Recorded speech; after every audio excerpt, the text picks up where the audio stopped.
Apakah kita tahu bahwa sesungguhnya Al-Quran itu memiliki jawaban atas semua fenomena di alam semesta dan selalu lebih canggih dari ilmu pengetahuan manusia? Simak penjelasannya dalam Sudut Pandang.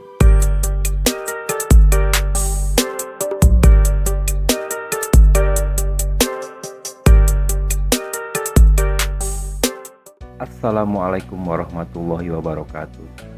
Kali ini saya akan bercerita tentang keajaiban Al-Quran di dunia nyata. Al-Quran adalah sebenar-benarnya kitab suci yang diturunkan oleh Allah Subhanahu wa Ta'ala kepada Nabi Muhammad SAW melalui perantara malaikat Jibril dan menjadi salah satu mukjizat Rasulullah. Al-Quran ialah kitab penyempurna daripada kitab-kitab terdahulu, yakni Taurat, Zabur, Injil. Al-Quran merupakan petunjuk bagi manusia. Fungsi Al-Quran bagi umat manusia adalah sebagai pedoman hidup.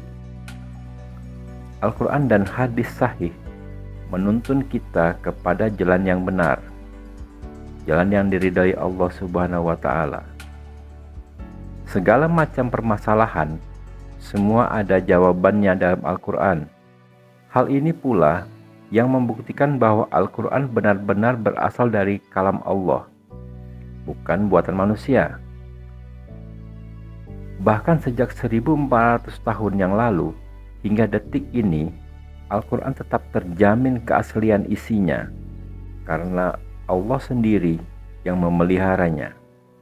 Sebagaimana firman Allah dalam Quran surah Al-Hijr ayat 9. Inna nahnu nazzalna dzikra inna lahu lahafizun.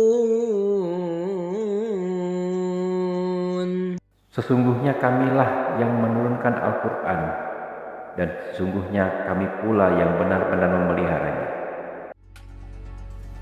Maka hal ini merupakan salah satu daripada keajaiban Al-Quran sendiri. Bahkan masih banyak lagi keajaiban-keajaiban Al-Quran, baik yang sudah terbukti dalam ilmu pengetahuan maupun segala sesuatu yang masih dirahasiakan Allah akan dibuktikan seperti hari kiamat.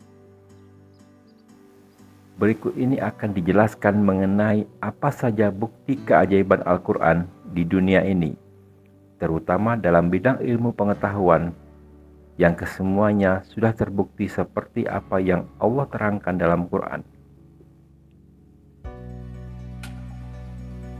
Yang pertama, keajaiban Al-Quran tentang penciptaan manusia. Seiring perkembangan zaman, di mana teknologi sudah semakin berkembang, sebagaimana hasil dari penelitian yang dilakukan oleh para ilmuwan bahwasanya ada sekitar 250 juta sel sperma yang masuk ke dalam rahim wanita saat melakukan hubungan seksual. Kemudian, sperma-sperma itu seakan berlomba dalam perjalanannya menuju sel telur.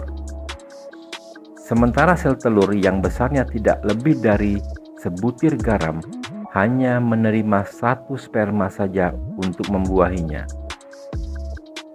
Semua ini adalah yang diketahui oleh para ilmuwan dalam kurun waktu beberapa abad yang lalu saja. Sedangkan dalam Al-Quran, Allah telah menjelaskan hal ini 1400 tahun yang lalu.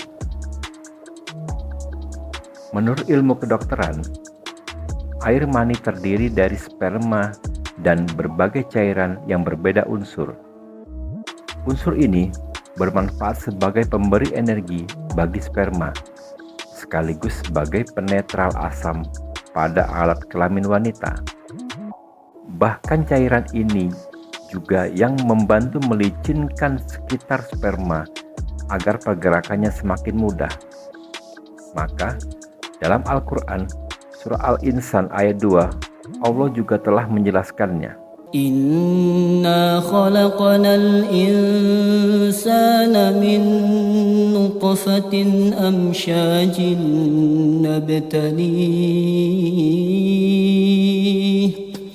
نبتليه فجعلناه سميعا بصيرا. Sungguh kami ciptakan manusia dari setetes mani yang bercampur, yang kami hendak mengujinya dengan perintah dan larangan. Karena itu kami jadikan dia mendengar dan melihat. Dalam masa pertumbuhan bayi, selama di dalam rahim, ilmu kedokteran menerangkan bahwa janin akan mengalami 3 fase, yaitu tahap preembrionik atau zigot yang terbentuk dari pembelahan sel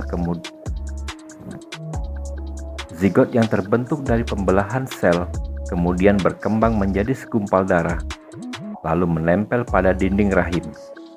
Zigot ini terus berkembang sampai kemudian terbentuk 3 lapisan yang menyelubunginya.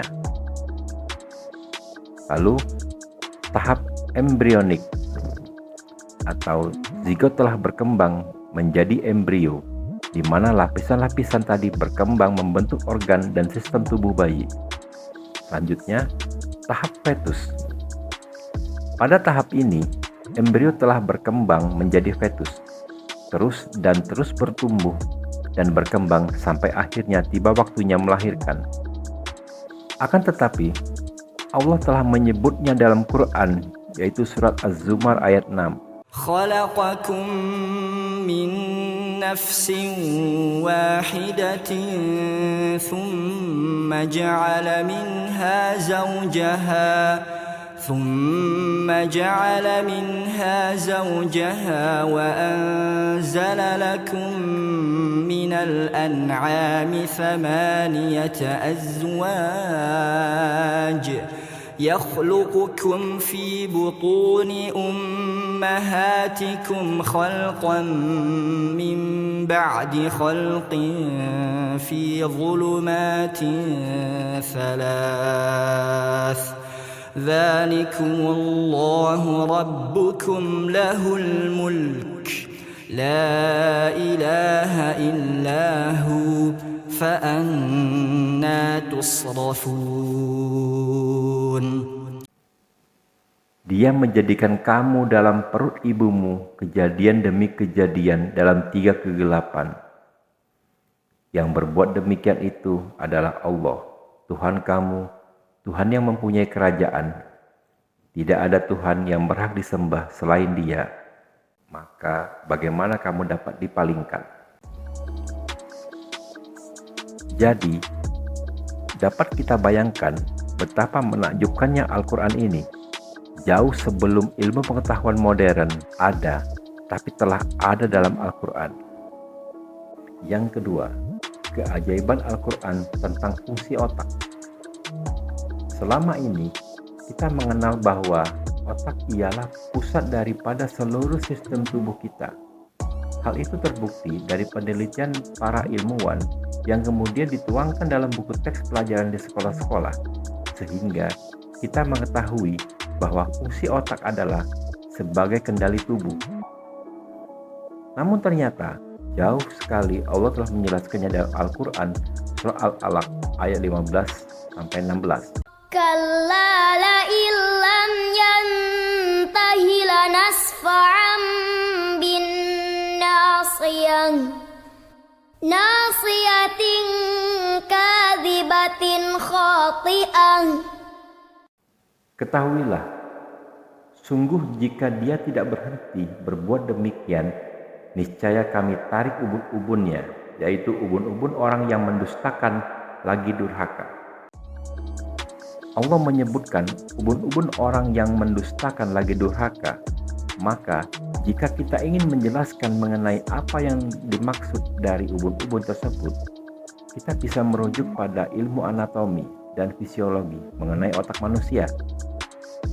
Sebagaimana dijelaskan dalam ilmu pengetahuan tersebut, bagaimana prefrontal yang mengatur fungsi usus otak ternyata terletak pada bagian dengan tulang tengkorak. Daerah ini yang kemudian dikenal sebagai otak besar atau cerebrum.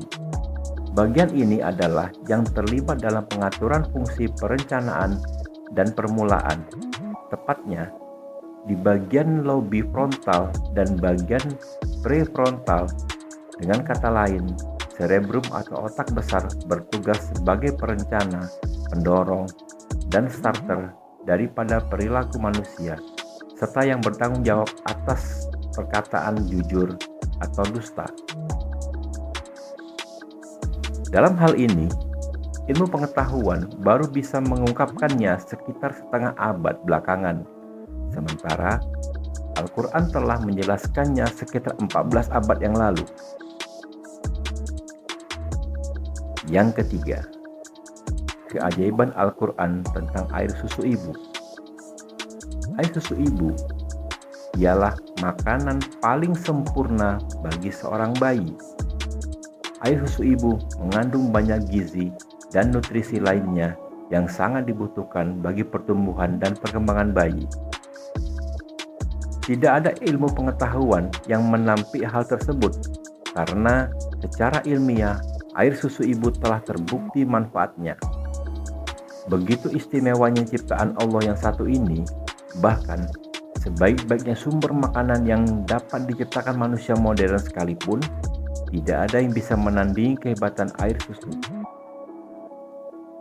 Bahkan program ASI eksklusif, di mana ibu menyusui, dilarang memberikan makanan tambahan kepada bayinya sampai umur 6 bulan, dan tetap memberikan ASI sampai bayi berumur sekitar 2 tahun, baru kemudian dilakukan penyapihan. Allah telah menjelaskannya sejak ratusan tahun yang lalu dalam surat Luqman ayat 14. وَوَصَّيْنَا الْإِنسَانَ بِوَالِدَيْهِ حَمَلَتْهُ أُمُّهُ وَهْنًا عَلَى وَهْنٍ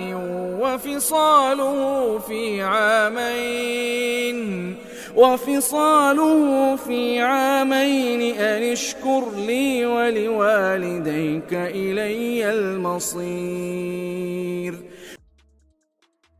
Dan kami perintahkan kepada manusia berbuat baik kepada 2 orang ibu bapaknya. Ibunya telah mengandungnya dalam keadaan lemah yang bertambah-tambah dan menyapihnya dalam 2 tahun. Bersyukurlah kepadaku dan kepada 2 orang ibu bapakmu, hanya kepadakulah kembalimu. Betapa Allah telah mengatur semua kehidupan kita. Yang keempat, keajaiban Al-Quran tentang lapisan atmosfer. Mengenai bumi, di dalam Al-Quran, Allah telah menjelaskan dalam surah Al-Baqarah ayat 29. هو الذي خلق لكم ما في الأرض جميعا ثم استوى إلى السماء فسواهن 7 سماوات وهو بكل شيء عليم.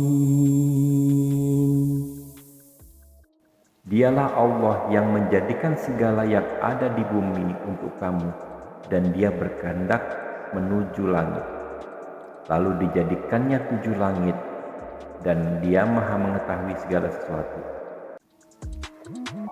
Dijelaskan bahwa kata langit yang sering muncul dalam ayat-ayat Al-Quran ialah perumpamaan daripada langit, bumi, dan keseluruhan alam. Dengan demikian, Allah telah menjelaskan bahwasanya bumi itu terdiri dari berbagai lapisan atmosfer. Adapun atmosfer yang terbentuk itu ternyata memang terdiri dari beberapa lapisan yang berbeda dan saling bertumpuk. Para ilmuwan kemudian menemukan bahwasanya hal itu memang benar, bahwa atmosfer terdiri dari beberapa lapisan, dan tiap-tiap lapisan memiliki ciri tersendiri. Lapisan atmosfer yang paling dekat dengan bumi ialah troposfer. Di atasnya ada stratosfer, 50 km jarak dari bumi, di mana lapisan ozon merupakan bagian dari lapisan ini yang memungkinkan terjadinya penyerapan ultraviolet. Di atas stratosfer ada mesosfer dengan jarak 85 km dari bumi.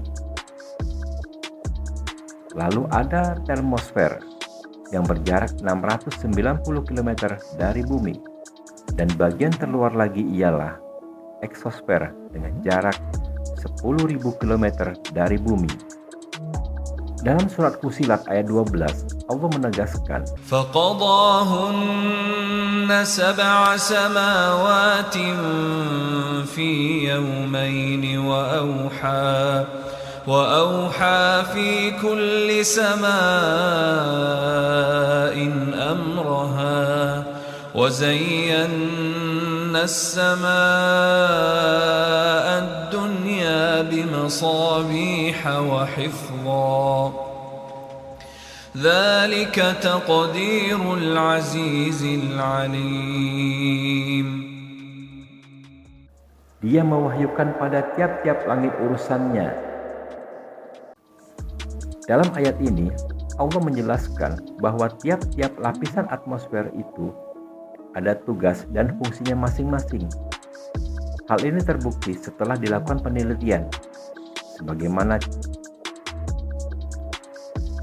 contoh, pada lapisan terdekat atmosfer dengan bumi yakni troposfer, di mana pada lapisan inilah terjadi hujan, salju, dan angin.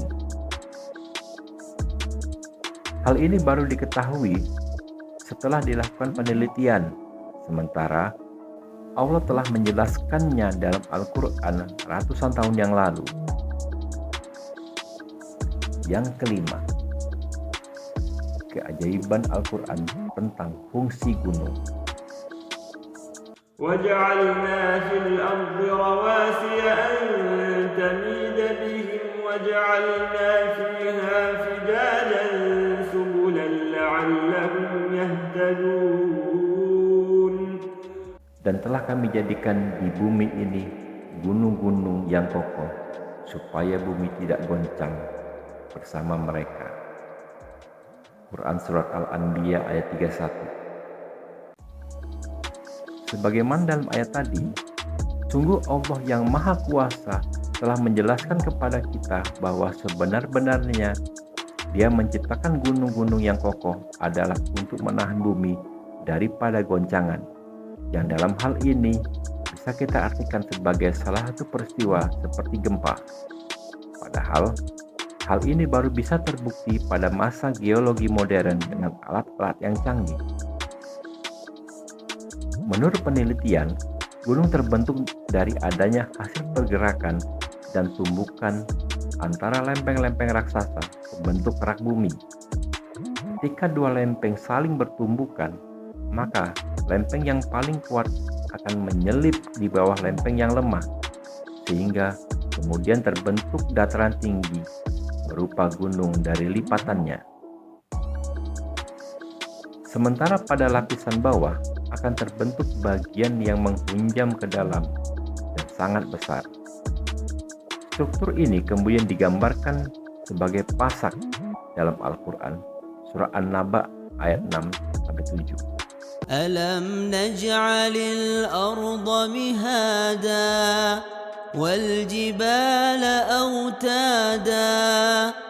Bukankah kami telah menjadikan bumi itu sebagai hamparan dan gunung-gunung sebagai pasak, yang mana kemudian hari diketahui bahwa gunung dan pasaknya ialah yang menahan lempeng-lempengan bumi di bagian titik-titik pertemuannya. Dengan begitu, bumi akan tercegah dari goncangan dan tidak terombang-ambing oleh magma yang berada di lapisan paling bawahnya. Yang keenam, keajaiban Al-Quran tentang dasar laut. Dalam ilmu pengetahuan, dijelaskan bahwa kedalaman air laut sekitar 200 meter hampir tidak ada dijumpai cahaya. Bahkan dengan kedalaman mencapai 1 km atau lebih, dipastikan tidak akan ada cahaya yang tembus ke dalam. Hal ini diketahui setelah dilakukan penelitian dengan menggunakan alat modern yang mampu menyelam sampai ke kedalaman terjauh di samudra. Padahal, jika kita melihat ke dalam Al-Quran, Allah telah menjelaskan tentang kondisi lautan ini sebagaimana firman-Nya dalam surat An-Nur ayat 40.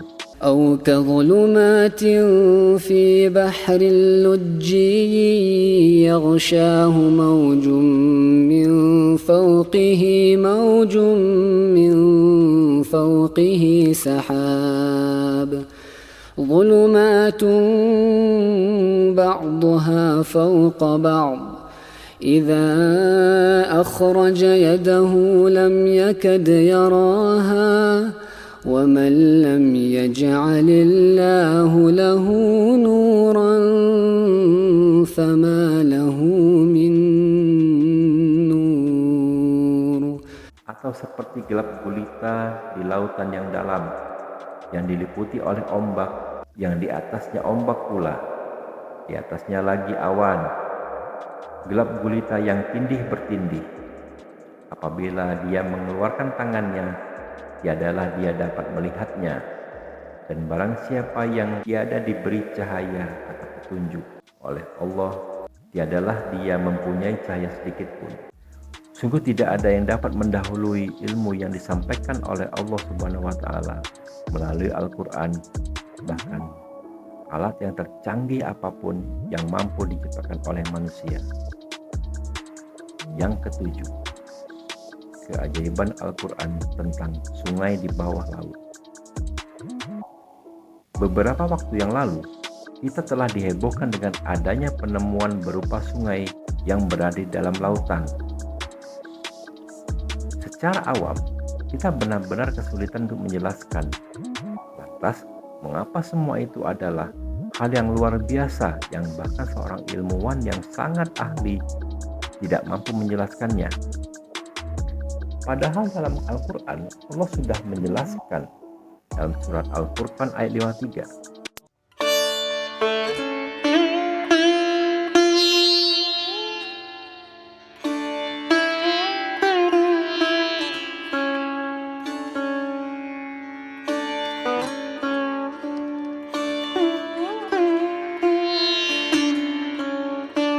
Biarkan dua laut mengalir berdampingan. Yang ini tawar lagi segar, dan yang lain asin lagi pahit. Dan dia jadikan di antara keduanya dinding dan batas yang menghalangi. Dalam beberapa kitab tafsir dijelaskan bahwa ayat tentang pertemuan dua lautan, namun airnya tidak bercampur ini digambarkan sebagai muara sungai, di mana terjadi pertemuan antara air asin dari laut dan air tawar dari sungai. Dengan adanya penjelasan ini, terbukti bahwa kuasa Allah tentu saja melebihi dari apapun yang mampu dipikirkan oleh makhluknya. Bahkan menurut fenomena yang terkesan aneh demikian pun, Allah selalu mempunyai jawaban melalui Al-Quran. Yang kedelapan, keajaiban Al-Quran tentang relativitas waktu. Mengenai teori tentang relativitas waktu, kita mungkin mengenal seorang ilmuwan bernama Albert Einstein.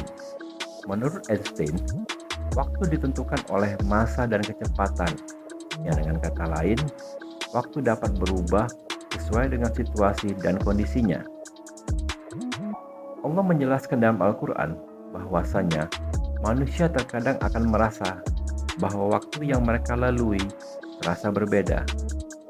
Kadang waktu yang singkat terasa lambat, atau sebaliknya, waktu yang lambat justru terasa singkat.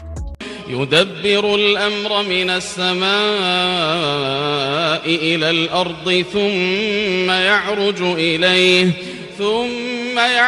إليه في يوم كان مقداره 1000 سنة مما تعدون.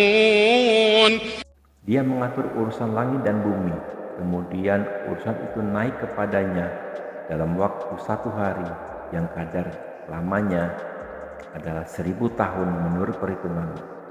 Quran Surah As-Sajdah ayat 5. Berdasarkan ayat tersebut, sudah jelas bahwa perubahan waktu yang disebut dengan teori relativitas itu sebenarnya telah ada sebelum Albert Einstein menemukannya. Allah telah menjelaskannya dalam Al-Quran. Masih banyak ayat yang menjelaskan tentang relativitas waktu ini jika kita mau mengkaji dalam Al-Quran. Dari semua hal yang telah saya sampaikan, itu merupakan sebagian kecil saja dari tanda-tanda kebenaran Al-Quran.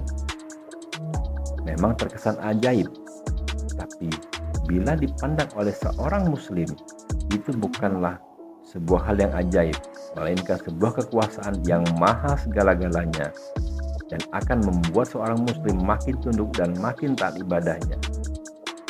Semoga ini semua bisa menjadi pengetahuan yang dapat mempertebal iman kita kepada Allah Subhanahu wa Ta'ala dan para Rasulnya. Amin ya Rabbal Alamin. Mohon maaf apabila ada penyampaian yang salah. Saya Fani Akilah, fastabiqul khair. Wassalamualaikum warahmatullahi wabarakatuh.